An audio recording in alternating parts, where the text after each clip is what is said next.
മക്കൾ സംരക്ഷിക്കുന്നില്ലെന്ന പരാതിയുമായി വൃദ്ധമാതാവ് പോലീസ് സ്റ്റേഷനെ സമീപിച്ചു. മാതാവിനെ സംരക്ഷിക്കണമെന്ന് മെയിന്റനൻസ് ട്രൈബ്യൂണൽ ഉത്തരവിട്ടെങ്കിലും ഉത്തരവ് പാലിക്കാൻ മക്കൾ തയ്യാറായില്ല.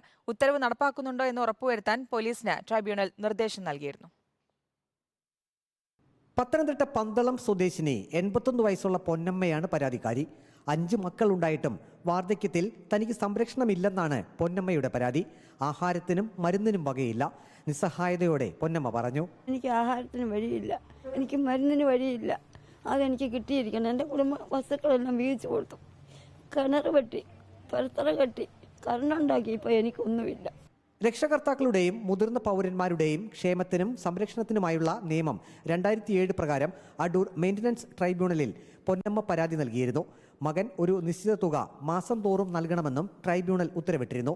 കുടിശ്ശിക തുക കൊടുത്തു തീർക്കണമെന്നും ട്രൈബ്യൂണൽ ഉത്തരവിട്ടിരുന്നു. ഇത് പാലിക്കപ്പെടാത്തതിനെ തുടർന്നാണ് പൊന്നമ്മ പോലീസിനെ സമീപിച്ചത്. കളക്ടറേറ്റിൽ നിന്ന് ഓർഡർ വന്ന എനിക്ക് 2000 രൂപ അവൻ തരാമെന്ന് ഒപ്പിട്ടതാണ് അടൂര് റവന്യൂ വകുപ്പിൽ. ഇപ്പോൾ തരത്തില്ല. ഇപ്പോൾ 10 മാസം പൈസയുണ്ട് തരാൻ. അതിപ്പോൾ കുടിശ്ശിക തരണമെന്നും പറഞ്ഞ് നോട്ടീസ് വന്നു കളക്ടറേറ്റിൽ നിന്ന്. എന്നിട്ടും തരുന്നില്ല. ഇവിടെയും കൊടുത്തിട്ടുണ്ട്. എന്നിട്ട് ഇവിടുന്ന് ഒരു അന്വേഷണത്തിനൊന്നും വന്നിട്ടില്ല. ട്രൈബ്യൂണൽ ഉത്തരവ് നടപ്പാകുന്നുണ്ടോ എന്ന് കൊടുമൺ സ്റ്റേഷൻ ഹൗസ് ഓഫീസർ ഉറപ്പുവരുത്തണമെന്നും ഭാവിയിലുണ്ടാകുന്ന പ്രശ്നങ്ങൾ കൊടുമൺ SHO പരിഹരിക്കേണ്ടതാണെന്നും ട്രൈബ്യൂണൽ ഉത്തരവിലുണ്ട്. പ്രശ്നങ്ങൾ പരിഹരിക്കാം എന്നറിയിച്ചാണ് പോലീസ് പൊന്നമ്മയെ മടക്കി അയച്ചത്. പത്തനംതിട്ട കൊടുമൺ പോലീസിന്റെ സഹായം അഭ്യർത്ഥിച്ചാണ് 81കാരി പൊന്നമ്മ പോലീസ് സ്റ്റേഷനിലേക്ക് എത്തിയിരിക്കുന്നത്. പോലീസ് ഉദ്യോഗസ്ഥരുമായി പൊന്നമ്മ സംസാരിച്ചു. തനിക്ക് സംരക്ഷണം നൽകാൻ മക്കൾ തയ്യാറാകണമെന്നാണ് ഈ അമ്മയുടെ ആവശ്യം.